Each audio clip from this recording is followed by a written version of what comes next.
Hello there and welcome to today's video. So for today we'll be talking about the carbon cycle, what the carbon cycle is and how human activities have impacted on the carbon cycle over time.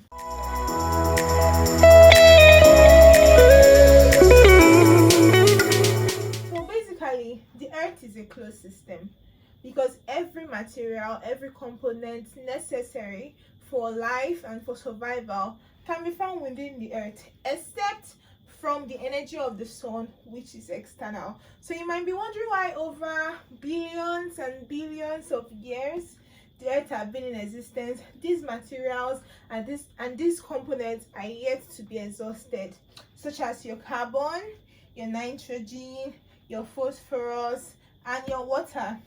These essential elements all form intricate cycles that makes them inexhaustible no matter the number of years.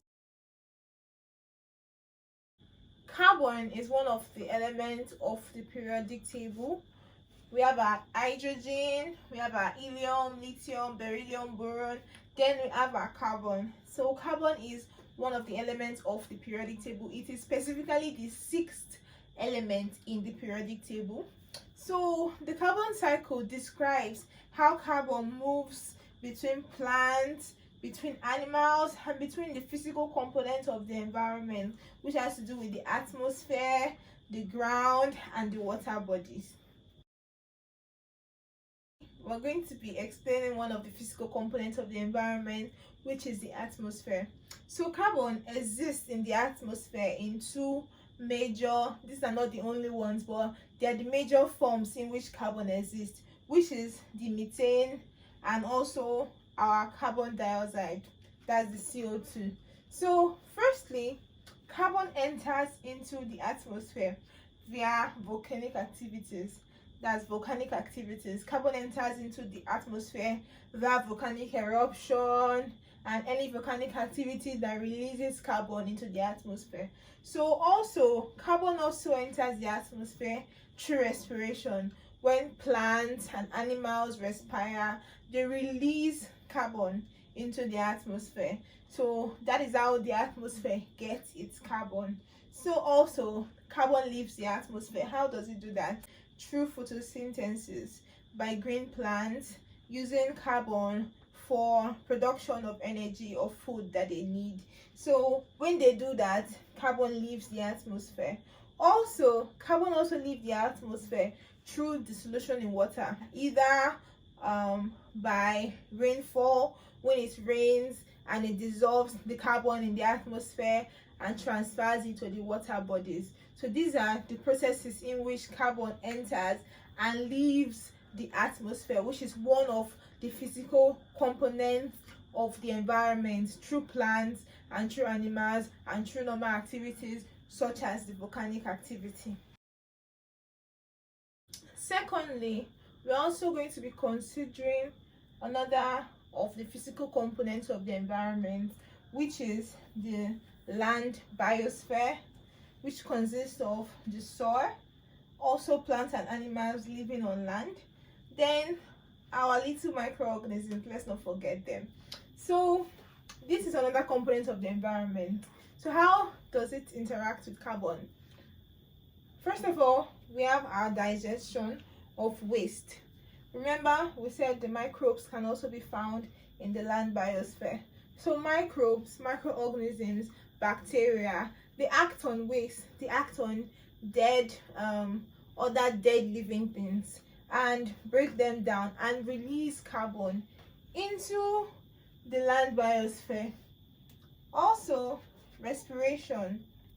During respiration of these plants, animals, microbes, they respire and they release carbon to the atmosphere. So digestion of microorganisms bringing carbon, these plants and animals, they respire and remove the carbon from the land biosphere.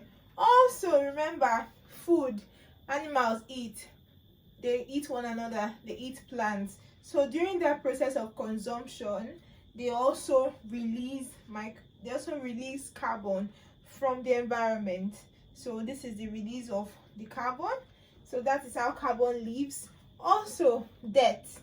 Animals, they die when they get to their lifespan, or when something unfortunate happens to them, they die, and they leave the carbon in those dead bodies leave the environment. And excreta, when plants and animals excrete, they also release carbon into the environment. So this is how carbon enters the land biosphere and comes out of the land biosphere. So in respiration, when they respire, they send carbon back to the atmosphere. Okay, so now we've considered the atmosphere, we've considered the land biosphere. So now we're going to consider another part of the physical component of the environment, which is the water bodies, mostly the oceans. So the ocean is made up of microbes, plants, animals. We have plants living under the sea, such as our phytoplankton and the rest of them. We also have animals that live in water. So these are the physical and the living components of the ocean. So how does carbon enter into this ocean? Remember, in the atmosphere we talked about dissolution during rainfall. Rainfall dissolves carbon in the atmosphere. So when it dissolves carbon, where does it go to? The water body, of course. It enters into the ocean and it is dissolved. So that is one of the ways in which the ocean or the water body get their carbon. Also, we have rivers. Remember, other smaller rivers flow into the bigger river. So each smaller river have their own amount of carbon in them. So when they flow into the ocean, they also make up the carbon component of the ocean. So that is how carbon literally or basically enters into the ocean. So also we have how carbon leaves this part of the physical component of the environment. How does it do that? Photosynthesis. Remember I said we have plants that live in water, such as our phytoplanktons, the green plants. So they also use carbon, just like in the land biosphere. They also use carbon to produce their food during photosynthesis, and so therefore carbon leaves this environment when they are used up by plants. Also, food, the same thing that happens in the land biosphere also happen in the ocean. Animals in the ocean eat plants. Animals in the ocean eat other animals, the smaller ones. And also people on the land, the bigger animals on land, feed on the smaller animals or the smaller plants from the water. And so also that is how basically carbon enters into the food chain and leaves the ocean, leaves this part of the physical component of the environment. Also, remember accumulation. Carbon accumulates in shells of animals underwater as calcium carbonate. So also this is also another way in which carbon can leave the ocean during accumulation. So that is what happens in the water body, how carbon enters and leaves. We can see the connection through the atmosphere, through the land biosphere, through the water bodies. Carbon is found in rocks, especially in the upper mantle. It's also found in shells of marine organisms. Remember when we were talking about water bodies, we said carbon accumulates as shells in the form of calcium carbonate. So these shells are what forms over time the geological aspect of the carbon cycle, and 80% of carbon in this physical component is stored in shells of marine organisms. 80%. So the last 20% is stored in our fossil fuels. So these are what makes up the carbon component of the geological component of the environment. So how does carbon leave this environment? It leaves through volcanic activity, volcanic eruption. That is a natural way that carbon leaves this physical components of the environment. So we're going to be summarizing everything now into the main bulk of the carbon cycle. Now, so let's summarize.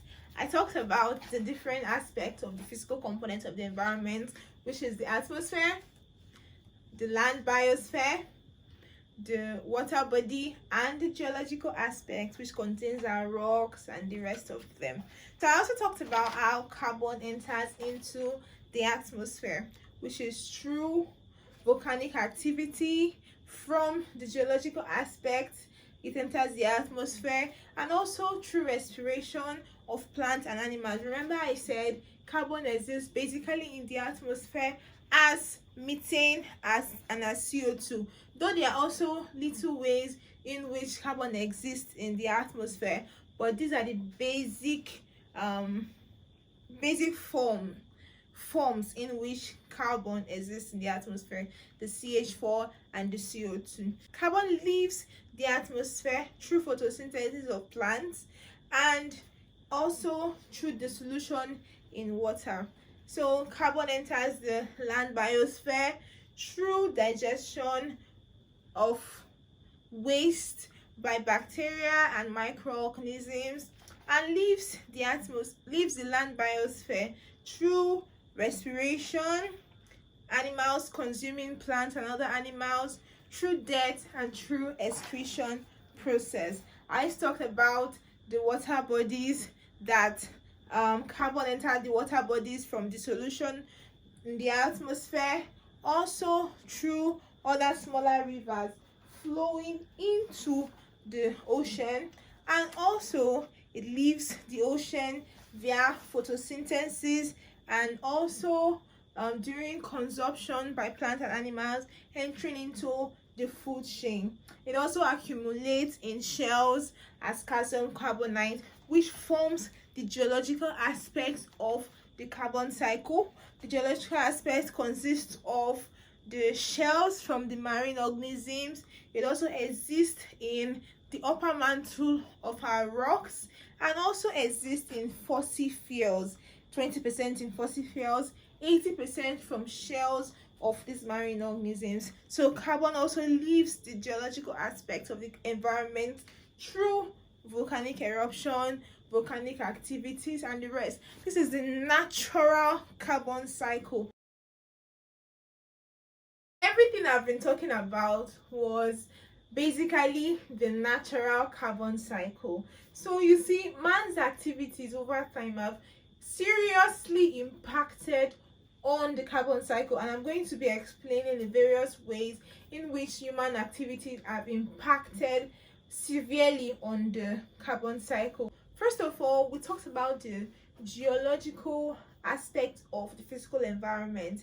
Remember I said that 20% of carbon is being locked as fossil fuel, okay, in the geological physical component of the environment. Now this same fossil fuel is what man is burning and using for energy production, releasing large quantity of carbon into the atmosphere, unusual quantity that it was initially not meant to be in the atmosphere, leading to climate change.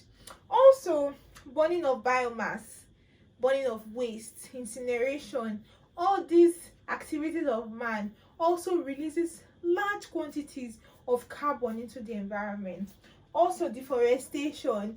We see the human population growing larger and larger and larger daily, and more areas of land is being cleared for housing and for accommodating this large population, leading to high rate of deforestation. Man is using wood for building, using wood for production of other things, leading to high rate of deforestation. Remember that I said that plants taking the carbon from the atmosphere, That is one of the ways in which carbon leaves the atmosphere, through photosynthesis. Now, these are the same plants, these are the same trees that are being cut down. Trees that are supposed to remove carbon from the environment are being cut down and used for other things, deforestation and other land uses that leads to loss of plants in the environment.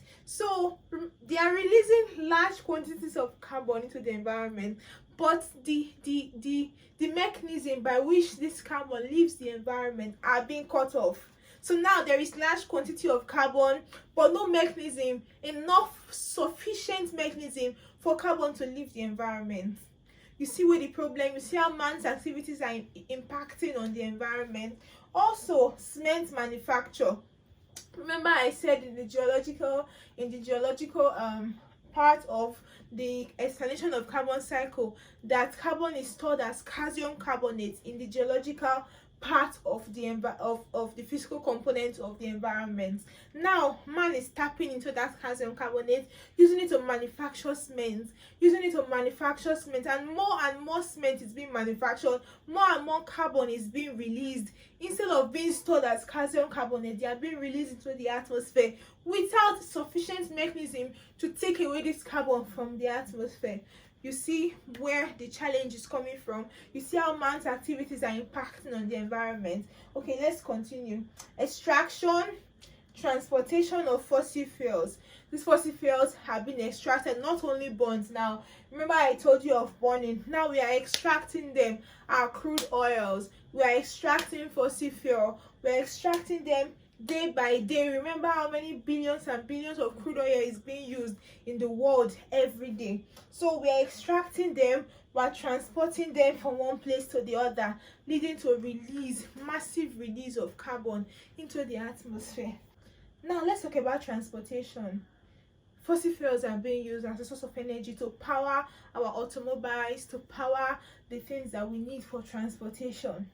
So you see how man's activities are impacting on the carbon cycle, the natural carbon cycle, that the carbon is meant to be forming an intricate cycle, moving from one form to another, is being impacted on. So a lot of carbon is entering into the atmosphere, but no sufficient mechanism for carbon to leave the atmosphere.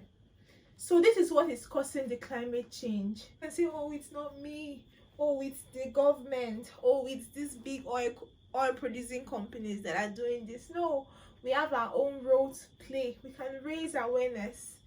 We could make people aware of the impact of these activities on the environment, on climate change. We could do something. Remember our waste management. As little as managing waste can go a long way. Okay, what about energy efficiency? Practicing good energy saving technique will go a long way in protecting our environment.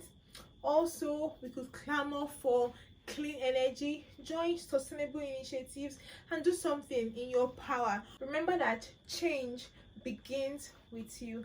Thank you very much for listening to the explanation on carbon cycle. I hope you've enjoyed the video. Please do well to like and subscribe to this channel.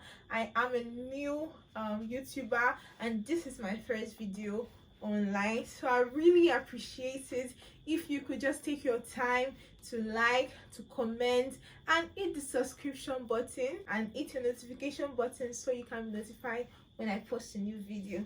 Thank you for listening.